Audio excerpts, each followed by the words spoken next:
Doctor Gyanashree বৰায়ো কয়লা সিন্ডিকেটৰ লগত জড়িত হৈ আছে নেকি? নিৰ্বাচনৰ এখন শপতনামা দিয়ে, এফিডেভিট, এইখন জ্ঞানশ্ৰী বৰাৰ এফিডেভিট। তেখেতে মানস কোঁৱৰৰ পৰা কয়লা সিন্ডিকেট, কয়লা মাফিয়া মানস কোঁৱৰৰ পৰা ধন লৈছিল নে লোৱা নাই, সেইটো ৰাজহুৱাভাৱে কওক, ক্ষমা খোজক। অখিল গগৈ ডাঙৰীয়াৰ ব্যৱহাৰ চাওক, ৰাইজে সিদ্ধান্ত ল'ব। আজিৰ উঠি অহা প্ৰজন্মই কি শিক্ষা ল'ব এই অখিল গগৈ ডাঙৰীয়াৰ পৰা? বানপানীত ক্ষতি হোৱা প্ৰাপ্যৰ অধিকাৰ বিচাৰি শিৱসাগৰৰ বৰ্ডিং খেলপথাৰত আজি দুদিনৰ আগত এখন বিশাল জনসমাৱেশ হৈছিল। এই বিশাল জনসমাৱেশ দেখি বিজেপিৰ চকু কপালত উঠিল। ৰাইজৰ দলে অনুষ্ঠিত কৰা এই সভাক লৈ বিজেপিৰ মুখপাত্ৰৰ সংবাদমেল। এই সভাখন যেন অখিল গগৈয়ে পাতিলে, এই সভাখন পতাক লৈ বিজেপিৰ মুখপাত্ৰৰ কেইটামান প্ৰশ্নৰ অখিল গগৈলৈ। অখিল গগৈৰ পৰা বিজেপি মুখপাত্ৰই কি প্ৰশ্নৰ উত্তৰ বিচাৰিলে আপোনালোকে এই গোটেই ভিডিঅ'টো সম্পূৰ্ণকৈ চাওক। আচলতে আমি এইখিনি সময়ত কাৰোবাক প্ৰশ্ন সোধা, কাৰোবাক উত্তৰ বিচৰা সময় নহয়। আমি সকলোৱে জ্ঞাত, উজনি অসমত যিটো মহাপলায়নকাৰী বানপানী আহিছিলে, সেই বানপানীটোত কিমান মানুহৰ কিমান বস্তু হেৰাই গৈছে। আৰু চৰকাৰে বৰ্তমান তেওঁলোকক 15,000 টকাকৈ দিছে আৰু বহুতে এতিয়াও সেই 15,000 টকাটো পোৱা নাই, আৰু বহুতে পাইছে আৰু বহুতে পোৱা নাই। সেইসকলে যিসকলে পোৱা নাই তেওঁলোকে কেনেকৈ অতি সোনকালে পায় সেইটো বিবেচনা কৰিব লাগে। ইয়াত কাৰোবাক প্ৰশ্ন সোধা, কাৰোবাৰ পৰা উত্তৰ লোৱা সময় নহয়।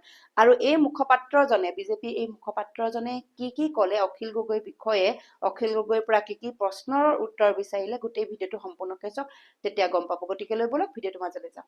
যোৱাকালি অখিল গগৈ আৰু অখিল গগৈ নেতৃত্বাধীন ৰাইজৰ দলে শিৱসাগৰৰ যি বৰ্ডিং খেলপথাৰ, সেই বৰ্ডিং খেলপথাৰত অখিল গগৈ আৰু ৰাইজৰ দলে ক্লেইম কৰিছে যে তেখেতসকলে 1 লাখ মানুহ গোটাই সভা পাতিছে। এতিয়া আপোনালোকৰ জৰিয়তে অখিল গগৈলৈকে আমি কেইটামান প্ৰশ্ন উত্তৰ বিচাৰিছো। তেখেতে কেইটামান মুকলিভাৱে আমি কৰা প্ৰশ্ন কেইটামানৰ উত্তৰ দিয়ক। আমাৰ প্ৰথম প্ৰশ্ন, বান সাহায্যৰ বাবে দেশ বিদেশৰ পৰা যে এই লোকৰ পৰা সাহায্য লৈছে, অখিল গগৈয়ে এই সাহায্য লোৱা সেই অখিল গগৈয়ে মিটিংখন পাতিবলৈ পইচা ক'ত পালে? 1 লাখ মানুহ তেখেতসকলে যে গোটোৱা বুলি কৈছে, সেই 1 লাখ মানুহ গোটাই মিটিংখন কৰিবলৈ তেখেতে ক'ৰ পৰা পইচা পালে ৰাইজৰ দলে? আমাৰ দ্বিতীয়টো প্ৰশ্ন, অখিল গগৈ ডাঙৰীয়াই নিজৰ ভাষ্যৰে কৈছিলে, প্ৰেছ মিট বা বিভিন্ন সময়ত সংবাদ মাধ্যমত কয় যে শিৱসাগৰবাসীয়ে এতিয়া বানাক্ৰান্ত শিৱসাগৰবাসীয়ে ভোকত আছে। এতিয়া তেখেতৰ ভাষাৰে যদি ভোকত আছে, তেতিয়াহ'লে তেখেতসকলেতো সেই শিৱসাগৰৰ বানাক্ৰান্তবাসীয়ে মিটিং পাতিবৰ কাৰণেতো পইচা নিদিয়ে। তেতিয়াহ'লে তেখেতলোকে পইচাখিনি ক'ৰ পৰা আহিল মিটিং পতাৰ কাৰণে? আমাৰ তৃতীয় প্ৰশ্ন, এই মিটিং পাতিবৰ বাবে যি তেখেতসকলে কৈছে যে আমি 1 কোটি টকা খৰচ কৰিছো, সেই 1 কোটি টকা ধন অখিল গগৈৰ সামাজিক মাধ্যমৰ জৰিয়তে যে ধনৰ কাৰণে দেশ বিদেশৰ পৰা যে তেখেতলোকে সাহায্য আগবঢ়াইছিল, যি ধন তেখেতসকলে দিবৰ কাৰণে অনুৰোধ কৰিছিল, সেই অনুৰোধৰ ভিত্তিত অখিল গগৈ বা ৰাইজৰ দললৈকে যিখিনি বানাক্ৰান্তক সহায়ৰ বাবে বিভিন্ন দেশ বা বিদেশৰ লোকে ধন আগবঢ়াইছিল, সেই ধন ব্যৱহাৰ কৰি এই মিটিং পাতিছে নেকি? আৰু যদি পাতিছে, যিকেইজন লোকে বান সাহায্যৰ সহায় হওক বুলি ধন আগবঢ়াইছে, সেই লোকসকলৰ বিশ্বাসঘাতকতা কৰা নাইনে অখিল গগৈয়ে? আমাৰ চতুৰ্থটো প্ৰশ্ন তেখেতলৈকে, এই যে মেল মিটিং পাতিলে, এই মিটিং পতাৰ কাৰণে যিখিনি মানুহ গোটাইছে, তেখেতৰ ভাষাৰে শিৱসাগৰবাসীয়ে এতিয়াও বানৰ কবলৰ পৰা উদ্ধাৰ হোৱা নাই, আমিও সকলোৱে এইটো অৱগত হয়। তেতিয়াহ'লে সেই মানুহখিনিয়ে তাৰ মিটিঙত অহা মানুহখিনিৰ জৰিয়তে শ্ৰমদান কিয় নকৰিলে? শ্ৰমদানতো কৰিব পাৰিলেহেঁতেন। বেছিভাগ মানুহে ঘৰ বাৰী বোকাত এতিয়াও বোকাৰ তলত আছে, সেইখিনিতো চাফ কৰিব পাৰিলেহেঁতেন। আমাৰ পঞ্চম প্ৰশ্ন,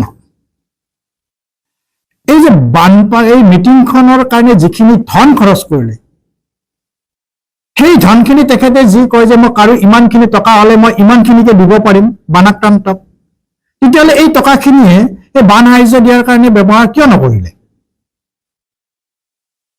ষষ্ঠটো প্ৰশ্ন অখিল গগৈৰ প্ৰতি আমাৰ। বানপানীত আক্ৰান্ত লোকে আমাৰ সচৰাচৰ মনোভাৱ কি হয়? বানপানীত আক্ৰান্ত লোকসকলে নিজৰ ঘৰ বাৰী থান ঠিক কৰিব এৰি মিটিং এটেণ্ড কৰিবৰ কাৰণে অখিল গগৈৰ মিটিঙত আহিব নেকি? কেতিয়াও নাহে। আৰু যদি নাহে তেতিয়াহ'লে মিটিঙত অহা মানুহখিনি ক'ত? আমি জনা তথ্য মতে বা আমাক অৱগত কৰোৱা মতে এই মানুহখিনি ৰাইজৰ দলে শিৱসাগৰৰ ওচৰ পাজৰীয়া জিলাৰ পৰা বাছেৰে আনিছে। গতিকে এতিয়া দুটা প্ৰশ্ন হয়, যদি শিৱসাগৰলৈকে বেলেগ জিলাৰ পৰা মিটিঙত এটেণ্ড কৰিবৰ কাৰণে বাছেৰে মানুহ আনিছে, তেতিয়াহ'লে তেখেতসকল বানাক্ৰান্ত নহয়। সেইকাৰণে ৰাইজৰ দলৰ অখিল গগৈৰ প্ৰতি আমাৰ আহ্বান, ৰাজনীতি নকৰিব। এতিয়াতো নিৰ্বাচন নাই ক'তো, বানাক্ৰান্তক লৈ কিয় ৰাজনীতি কৰিব লাগে? তেখেতে যেতিয়া মুখ্যমন্ত্ৰী ডাঙৰীয়াই শিৱসাগৰত বানাক্ৰান্তৰ খবৰ ল'বলৈ গৈছিল আৰু এই মুখ্যমন্ত্ৰী ডাঙৰীয়াই শিৱসাগৰ পৰিভ্ৰমণৰ বানাক্ৰান্তৰ খবৰ ল'বলৈ যোৱাক কেন্দ্ৰ কৰি অখিল গগৈ ডাঙৰীয়াই যি ধৰণে মন্তব্য কৰিছে, সেই মন্তব্যই তেখেতৰ মিথ্যাচাৰে উদঙাই দিছে। তেখেতে প্ৰথমতে কি কৈছিল? তেখেতৰ ভাষাৰে মই কৈছো, তেখেতে কৈছিল তেখেত বহুত শক্তিশালী মানুহ দেই, এই দেইকে কৈ থাকে নহয়, বুজিছানে দেই? তেখেতে কৈছিল তেখেত বহুত শক্তিশালী মানুহ দেই, এনেকুৱা পানীত জঁপিয়াই যাব পৰা মুখ্যমন্ত্ৰী মই কাহানিও দেখা নাই। এইটো বহুত ডাঙৰ কথা, মই ক্ৰেডিট দিবই লাগিব। এইখিনি তেখেতে প্ৰথমতে কৈছিল। আৰু এতিয়া সভাই সমিতি বা বিভিন্ন সংবাদ মাধ্যমত যেতিয়া ইণ্টাৰভিউ দিয়ে, তেতিয়া কি কয়? মই মুখ্যমন্ত্ৰীক ইচ্ছা কৰি পানীলৈকে লৈ গৈছো। এতিয়া কয় মই মুখ্যমন্ত্ৰীক ইচ্ছা কৰি পানীলৈকে লৈ গৈছো। আৰু দ্বিতীয়টো কি কয়? মই মুখ্যমন্ত্ৰীক পানীত নমাই দি ৰং চাইছো।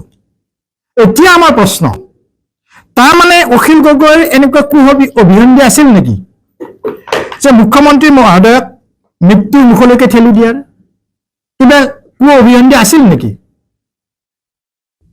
আমিতো মুখ্যমন্ত্ৰী মহোদয়ক এটা অনুৰোধে জনাম, মুখ্যমন্ত্ৰী মহোদয়ৰ অফিচৰ পৰা এটা চমুটো কেছে অখিল গগৈৰ বিৰুদ্ধে ৰেজ কৰক। যেতিয়া বানপানী হৈছিল আমি সকলোৱে বানাক্ৰান্তৰ ওচৰত সকলোৱে থিয় হৈছে, বিভিন্ন জনে আৰ্তজনৰ ওচৰত থিয় হৈছে, সহায় আগবঢ়াইছে। ধন্যবাদ। আমি সকলোকে ভাৰতীয় জনতা পাৰ্টিৰ এগৰাকী মুখপাত্ৰ হিচাপে ধন্যবাদ জনাইছো। আৰু সেই যেতিয়া বানপানী হৈছিল অখিল গগৈ কি কৈছিল? বিধায়ক অখিল গগৈ ডাঙৰীয়াই যেতিয়া প্ৰবেবলি চাগে প্ৰথম নাইবা দ্বিতীয়খন সংবাদমেল হ'ব বানপানীৰ সেই সময়ত, অসমীয়া যুৱ মঞ্চৰ সাধাৰণ সম্পাদক আকাশ শইকীয়াক কাষত লৈ তেখেতে কৈছিল দুটা কাৰণত শিৱসাগৰৰ বানপানী হৈছে। তাৰে প্ৰথম কাৰণটো কৈছিল নাগালেণ্ডৰ মন জিলাত দিখৌ হাইড্ৰ ইলেক্ট্ৰিক প্ৰজেক্টৰ পৰা অহা পানী খুলি দিয়াৰ ফলত শিৱসাগৰত বানপানী হৈছে। দ্বিতীয়টো কৈছিল তেখেতে নাগেনিমেৰা অঞ্চলত অবৈধ কয়লা খননৰ কাৰণে শিৱসাগৰত বানপানী হৈছে। এতিয়া আপোনালোক সকলোৱে অৱগত মন জিলাত কোনো জলবিদ্যুৎ প্ৰকল্পই নাই। যদি প্ৰকল্পই নাই তেতিয়াহ'লে দিখৌৰ পৰা পানী খুলি দিয়া কথাটো সম্পূৰ্ণ ভিত্তিহীন। ৰাইজক কিয় বিপথে পৰিচালিত কৰিব খুজিছে? দ্বিতীয়তে এই যে অবৈধ কয়লা খননৰ কথা কয়, 6 আগষ্ট 2026 এটা টেলিভিছনৰ টক শ্বত মই অংশগ্ৰহণ কৰাৰ লগতে ৰাইজৰ দলৰ মুখপাত্ৰ হিচাপে অংশগ্ৰহণ কৰিছিলে মানস কোঁৱৰে। যি মানস কোঁৱৰক তাৰপিছত তেখেতসকলৰ প্ৰতিনিধি নহয়, একো সম্পৰ্ক নাই, সম্পৰ্ক ছেট কৰা বুলি ঘোষণা কৰিছে। সেই মানস কোঁৱৰে 2026 চনৰ 6 আগষ্টত দেৱজিৎ মহন্তৰ সৈতে একেলগে এটা টেলিভিছন টক শ্বত এই বানপানীৰ সংক্ৰান্তত নিজে ৰাইজৰ দলৰ মুখপাত্ৰ বুলি পৰিচয় দি তাত অংশগ্ৰহণ কৰিছিল। তাৰপিছত 17 আগষ্টত মানস কোঁৱৰৰ কয়লা চিণ্ডিকেটৰ কথা আপোনালোকে সকলোৱে অৱগত। যি মাফিয়া অডিঅ' ক্লিপ ভাইৰেল হৈছে যাৰ প্ৰতি আঙুলি টোৱাইছিল তেওঁ বেলেগৰ কথা কয়, নিজৰ ঘৰখন ঠিক নকৰে কিয়? তাৰ উপৰিও এই শিৱসাগৰৰ মিটিংখনত, যোৱাকালিৰ মিটিংখনত সদম্ভে মাইকটো লৈ এখন হাত এনেকে দিয়ে নহয়, কিবা এটা এনেকে দিয়ে, বাৰে বাৰে দি পেলাই কি কৈছে যে আপোনালোকে 6 মাহৰ কাৰণে ঋণ ঘূৰাই নিদিব, দিব নে নিদিব, দিব নে নিদিব, এনেকে প্ৰভোকিং কৰাইছিল। কি বুজাব বিচাৰিছে তেখেতে? বাধা ল'ব খুজিছে নেকি? শিৱসাগৰ, চৰাইদেউ, গোলাঘাট, যোৰহাটৰ বান ক্ষতিগ্ৰস্ত পৰিয়ালক মুখ্যমন্ত্ৰী মহোদয়ে ঘোষণা কৰি থৈছিল ইয়াৰ আগত যে 19 জুলাইৰ পৰা অনাগত 6 মাহলৈকে যি তেখেতে 2-এটা ঋণৰ কথা কৈছে। মুখ্যমন্ত্ৰী মহোদয়ে কি কি কৈছে?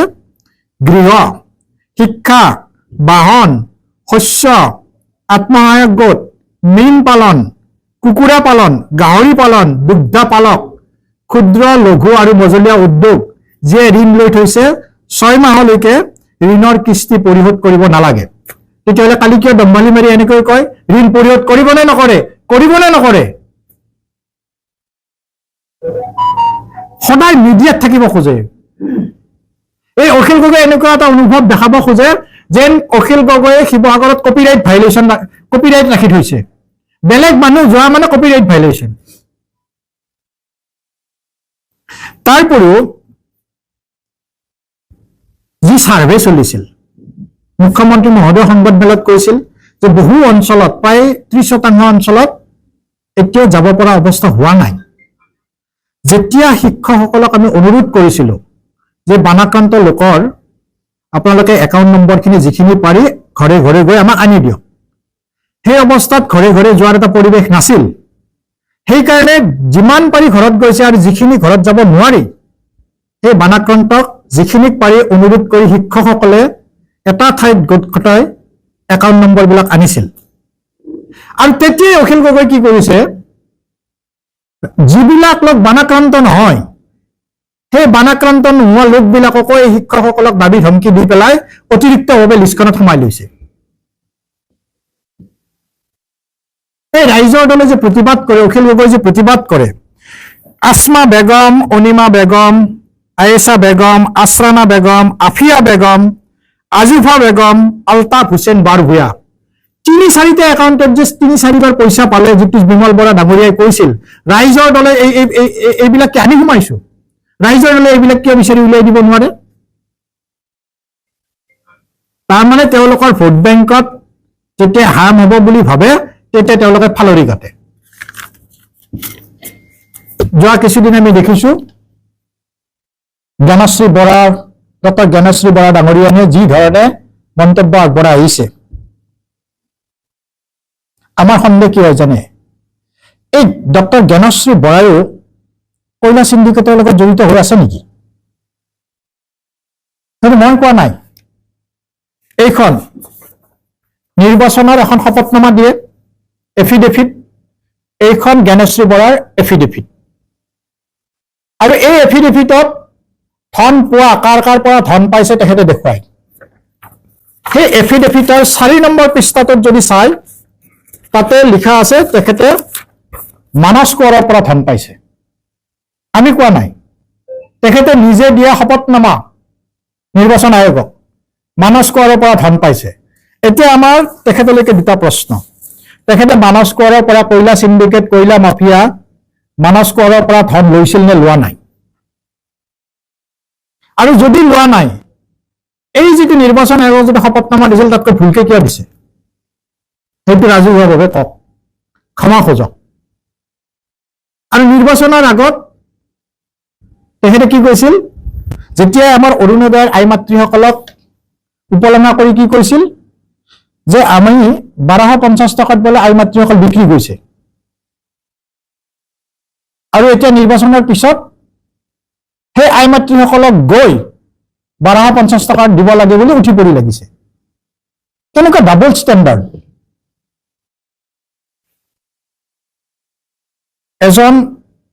আমি সদায় কাৰ পৰা শিকো? সৰুৱে ডাঙৰৰ পৰা শিকে। যোৱা কিছুদিন ধৰি অখিল গগৈ ডাঙৰীয়াৰ ব্যৱহাৰ চাওক, ৰাইজে সিদ্ধান্ত ল'ব